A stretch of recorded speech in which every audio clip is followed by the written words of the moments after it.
ఈరోజు వచ్చేసి 10th క్లాస్లో ఉన్నటువంటి సెకండ్ లాంగ్వేజ్ లోపల 5వ పాఠం వచ్చేసి నీతి పరిమళాలు. ఏం పాఠం? నీతి పరిమళాల్లో ఉన్నటువంటి పద్యాల్లో వచ్చేసి మనం ఇప్పుడు సత్యం వెప్పుడు తప్పడని అనే పద్యంని ఇప్పుడు మనము రాగయుక్తంగా పాడి చూద్దాం. ఈ పద్యాన్ని వచ్చేసి ఎవరు రాసిరు? యథావకుల అన్నమయ్య. ఎవరు రాసిరు?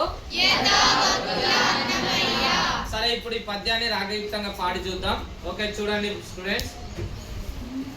సత్యం వెప్పుడు తప్పడనియు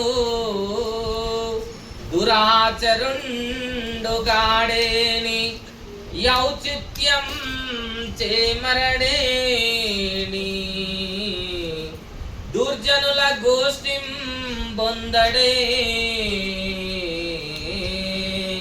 భక్త సాంగత్యం బాదట బాయడేని మదన గ్రస్తుండు గాడేని నీ మృత్యుండాతడు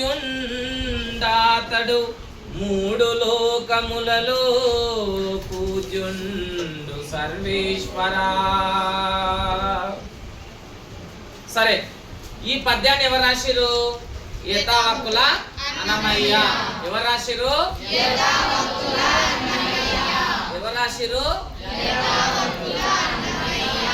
అయితే ఈ పద్యం లోపల ఏం చెప్తున్నాడు? సత్యం ఎప్పుడు తప్పడు అంటే ఏంద్రా? సత్యం ఎప్పుడు కూడా తప్పని వాడు. సత్యం ఎప్పుడు కూడా తప్పని వాడు. సత్యం ఎప్పుడు తప్పని వాడు ఎవర్రా? ఎలాంటి వాడు? సర్వేశ్వర. ఓ సర్వేశ్వర, సత్యం ఎప్పుడు తప్పడనియు, సత్యం ఎప్పుడు కూడా తప్పనటువంటి వాడు. సత్యం ఎప్పుడు కూడా తప్పనటువంటి వాడు. ఇంకోటి ఏం చెప్పండి సెకండ్ వన్. దురాచరుండు గాడని. దురాచరుడు అంటే చెడు అలవాట్లు లేనివాడు. ఏ అలవాట్లు లేనివాడు? చెడు అలవాట్లు లేనివాడు. ఏ అలవాట్లు లేనివాడు రా?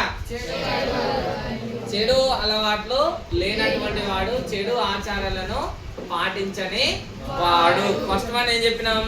సత్యం ఎప్పుడు తప్పకుండా ఉండే వాడు.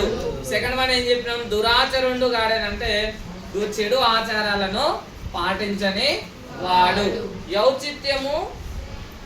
ఔచిత్యము చేమరడేని అంటే ఔచిత్యము అంటే ఏంద్రా?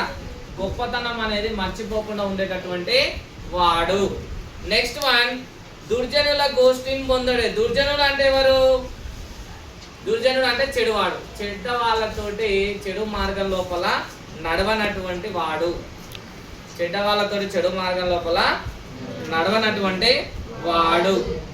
భక్త సాంగత్యం బాదట బాయడేని మదన గ్రస్తుండుగాడేని. భక్తుల యొక్క సాంగత్యాన్ని ఎప్పుడు విడవనటువంటి వాడు.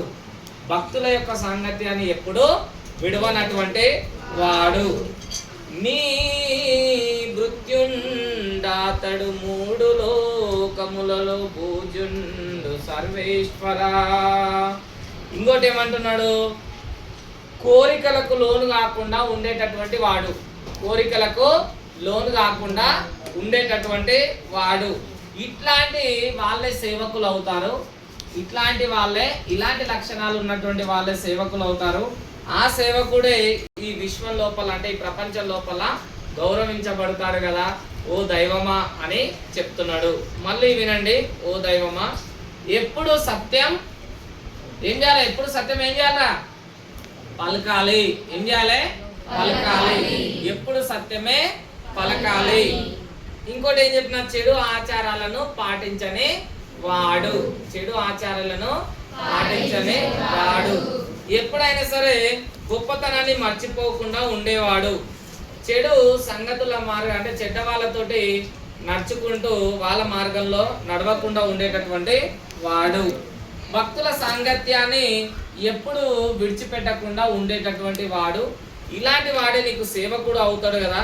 ఇలాంటి సేవకులే ఈ లోకం లోపల గౌరవించబడతారు ఓ దైవమా. ఇట్లాంటి లక్షణాలు ఉంటేనే బాగుంటుంది అనే ఉద్దేశంతో మనకు యథావాకుల అన్నమయ్య అనేటటువంటి వ్యక్తి ఈ పోయం లోపల చెప్పడం జరిగింది. ఓకే.